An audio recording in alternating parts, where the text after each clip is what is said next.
da annabi ya wafati ba dan Allah ya riski wannan al'umma ta hanyar sayyidina Abubakar ba da an samu matsala. Ranar da sayyidina Ibrahim alaihi salatu wassalam ya wafati dan manzon Allah lokacin yana da 'yan watanni haka yana shan nono. To ranar da ya wafati manzon Allah ya shiga cikin damuwa. An gano annabi alaihi salatu wassalam yana kuka yana magana yana innal ayna tadma'u wal qalbu yahzun wala naqulu illa ma yurdi rabb wa inna ala firaqika ya ibrahim lamahzun. Annabi yana cewa idan dina suna fitar da hawaye, zuciya tana cike da bacin rai, amma ba za mu faɗi wani abu ba sai abin da Allah ya yarda da shi.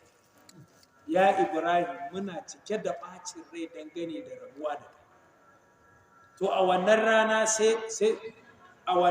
sai rana ta yi kusufi, sai mutane suka dinga cewa to kaga rana ma kuka take saboda mutuwar Ibrahim al-Mu'azzam. Kun ga rana ma tana zaman makoki. Nan da nan annabi alayhi salatu wassalam ya sa aka samu bai ya ce musu inna shamsa wal qamara ayatan min ayatin. Ku sani rana da wata ayoyi ne daga cikin ayoyin Allah. La yanhasifani li mauti ahadin wala li hayati. Ba sa kisfewa saboda an haifi wani ko kuma wani ya mutu. Bayan Allah ne su ma Allah suke bi. Idan kuka ga sun kisfe to ku yi sallah ko ku yi zikiri ko kuma ku ta sadaka. Kaga yanzu wannan ba dan annabi alaihi salatu wassalam yana raye ba kuma ai sai a samu matsala. To wannan kenan.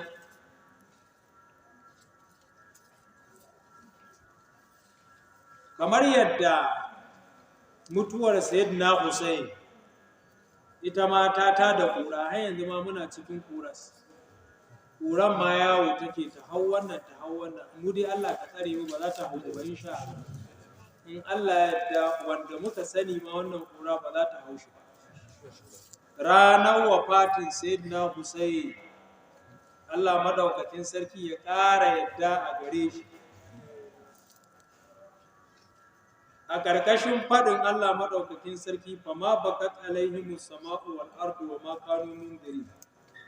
Bayan Allah na gari in suka yi wafati ko aka kashe su, sama tana yin kuka, ƙasa ma tana kuka saboda rashin alhairansu. Wannan ruwaya ta zo an samu daga malaman sunna. An samu daga malaman sunna waɗansu daga ciki ma sun faɗa, amma maganar bata inganta zuwa gare su. Sai dai fassarar menene kukan sama, ta yaya za a gane sama tana kuka. Me malamai suka faɗa dangane da buka'us sama, fama bakat alaihimus sama'u. Fir'auna da mutanensa sama ba ta yi kuka ba saboda sun mutu. Me ya kukan sama? Wasu suka ce kuka take sosai a ji kukan. Waɗansu suka ce kukan sama shine ta yi ja. Amma da wani malami da ya ce ranar da aka kashe Hussein, rannan sama ta soma ja bayan sallar magariba kuma har yanzu take. Bayan wannan shafaƙin ai akwai wani ja kuma. To ranar da aka kashe sayyidina Husaini yayi shahada, wannan malamin Sulaimanu Luqadi yake cewa mutirna daman yawma qutilal Husaini, ce ranar da aka kashe Husaini sai da aka yi mana ruwan jini. Wannan magana fa tana cikin Qurtubi, shi yasa na ɗauko abin da yake cikin littafin. Kada wata rana wani ya kunshi da shi a yana ganin unguwarsu ce ya sa lasifika ya ce ai a littafin ku aka faɗa. To me ingancin wannan magana? Qurtubi ya kawo wannan ruwaya karkashin fassarar wannan aya ta cikin suratul duhan. Daga nan fa 'yan shi'a suka kirkiri wannan bid'a har ma suka hada da tsafi. Duk ranar da aka kashe sayyidina Husaini wata rana ce 10 ga watan Muharram ko a wani guri Karbala ko to bishiyoyin da suke gurin idan kun je za ku ga suna fitar da jini. Akwai wata bishiya da ake kiranta shajaratud dammiya. A ranar idan ka je ta 10 ga wata a gurin kaga wannan tsafi za ka ga bishiyar tana kukan jini tana fitar da jini. Ni na ga hotonta. Duk bishiyoyin da suke gurin da yake kira Karbala za ga suna fitar da jini. Kaga wannan tsafi. To ranar shahadar Hussein a wannan rana wannan bid'a ta faru. Shi kuma Yazid ibn Abi Ziyad yake cewa lamma qutila Hussein ibn Ali radiyallahu anhuma ihmarra lahu afaqu sama 4 ashhur. Da aka kashe sayyidina Hussein yayin shahada sai da sama ta ja wata 4 tana kuka. Abinda yasa na dan kawo wannan kaulin akwai manyan bayan Allah idan sun koma zuwa ga Allah kaga me yana faruwa. Waɗansu bidiyoyi kuma wata bid'ar ma ta rigima da ita. Yanzu wannan bid'ar ina ranar da za ta mutu. Sun kirkiri waɗansu hadisai sun danganta su zuwa ga Ja'faru Sadiq radiyallahu anhu. Duk ƙarya suke masa. A wannan yini da aka kashe Sayyidina Hussein gwargwadon yadda ka sanya wa jikinka raɗaɗi gwargwadon ladan da za ka samu. Shi sa za ga an yi mutum sai ya ɗauko ɗansa ɗan shekara 4 ga wani ƙato da wani takobi a hannunsa ya zo a aske wa yara kai a tsarikan kaga jini na ta zuba a taho. Ai kuna garin irin yadda suke yankan jikinsu da saran jikinsu. Kun ga duk ranar da Sayyidina Husaini yayi wafati a rana aka kirkiri wannan bid'a. Isa rana haihuwar bayan Allah rana ce. Ranar kuma mutuwar bayan Allah ita ma wata rana ce. Duk idan Allah bai yi wa al'ummarsu ko almajiransu al-istidrak ba, to a rannan Iblis yake amfani da ranar ya batar da masu magoya bayansu. Kaga Kiristoci da ya sun bata, sun samu bata a ranar da Allah ya ɗauki Annabi Isa. Musulmi kuma sun gigita ranar da Allah ya karɓi manzon Allah. Bara mu jero waɗansu da kaɗan daga cikin ƙabilun da suka yi ridda. Malam ya ce fartaddat Asad wa Gadfan wa alaihim Tulai'atul Asad. Gadfan da kuma Banu Asad manya-manyan ƙabilu ne. Duk mai karanta tarihi ya san su, ‘yan Tamore ne. Su aka gayyato suka zo suka kewaye Madina kwana 30 ba shiga ba fita. Gadfa su ma suka fice daga musulunci. Banu Asad su ma babban kabila ce suka ce ba sa yi, Annabi ya tafi ba wanda za su suka koma bautar gunki kawai. Kai wani ma a cikinsu ya daka ɗalle wanda ake kira Tulaihatul Asad. Ita shi ma annabi ne, aka samu wasu dandazo suka bi shi.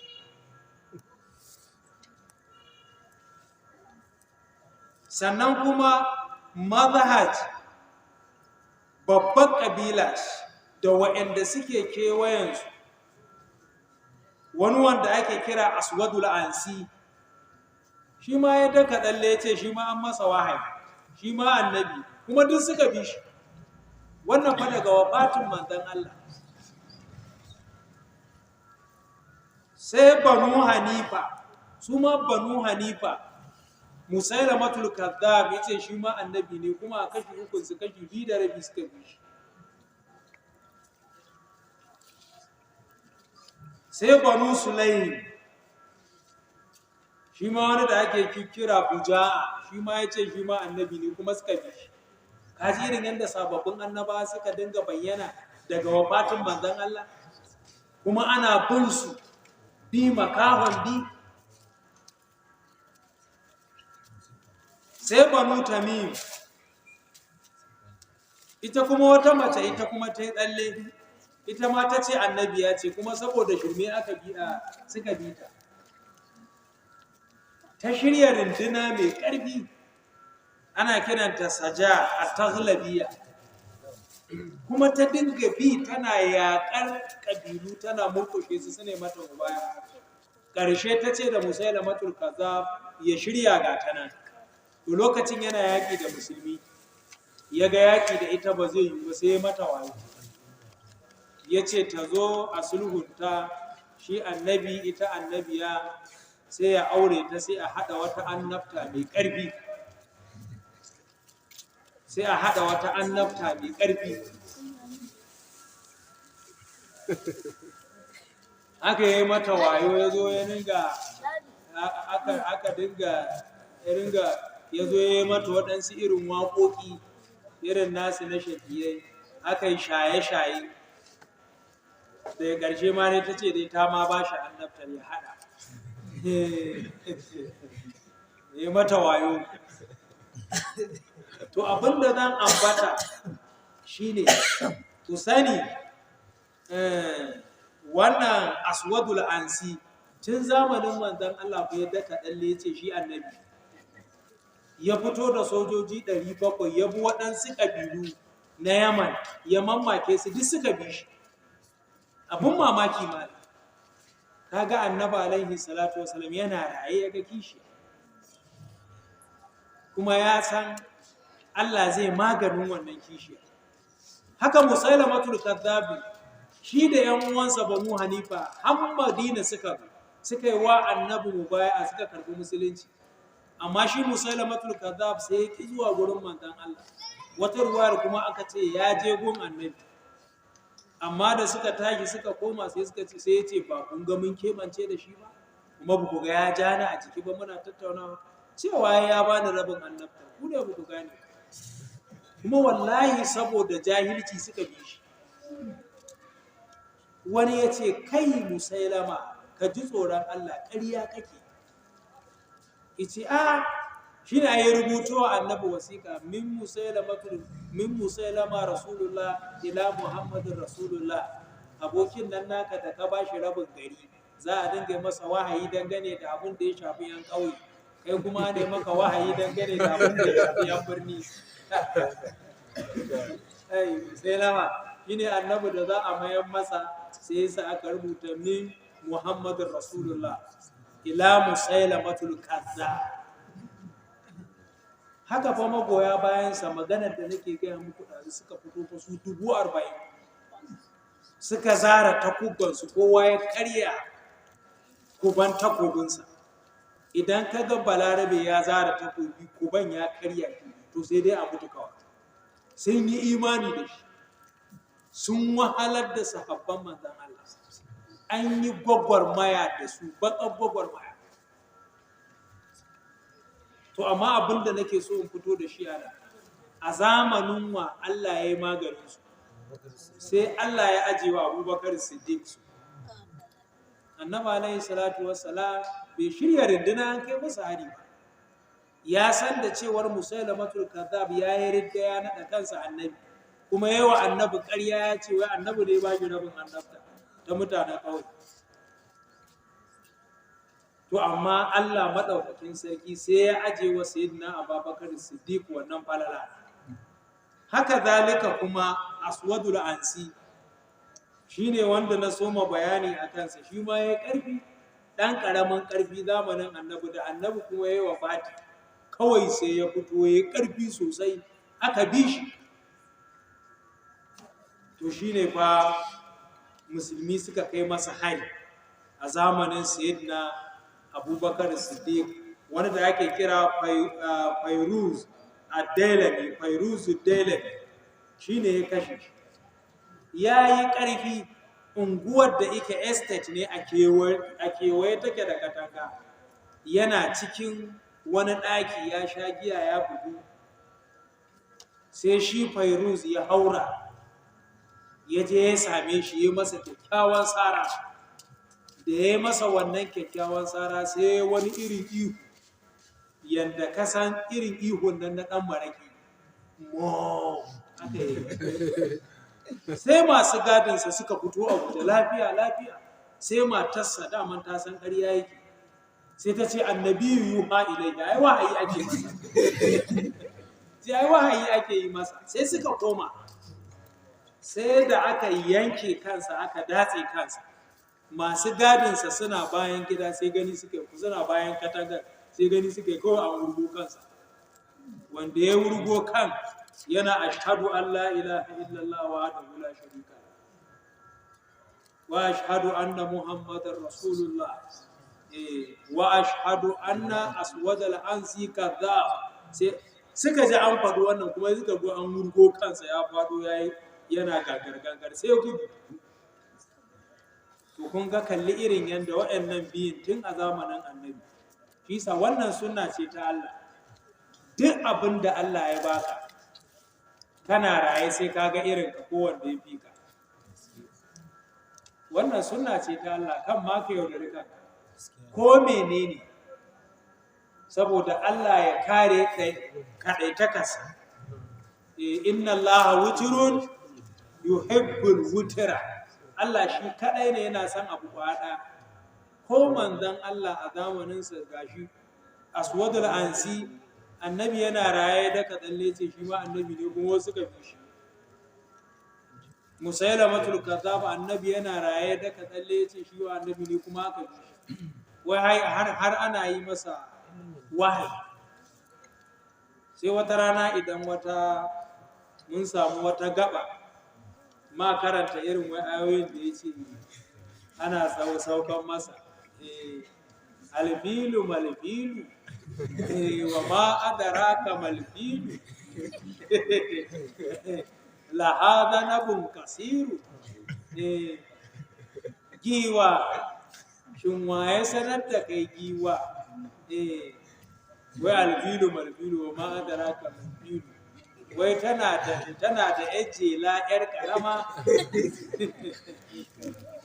wai wannan wahayi da yana so ya kwaikwayi suratul fi ka gani alam tara kaifa fa'ala rabbuka bi ashabil fi shine wai wannan kuma ya dibda'un binti dibda'aini sai wai ya ke kwaɗuwa ‘yar kwaɗo da kwaɗo ce mo wai wannan ne ƙur'ani.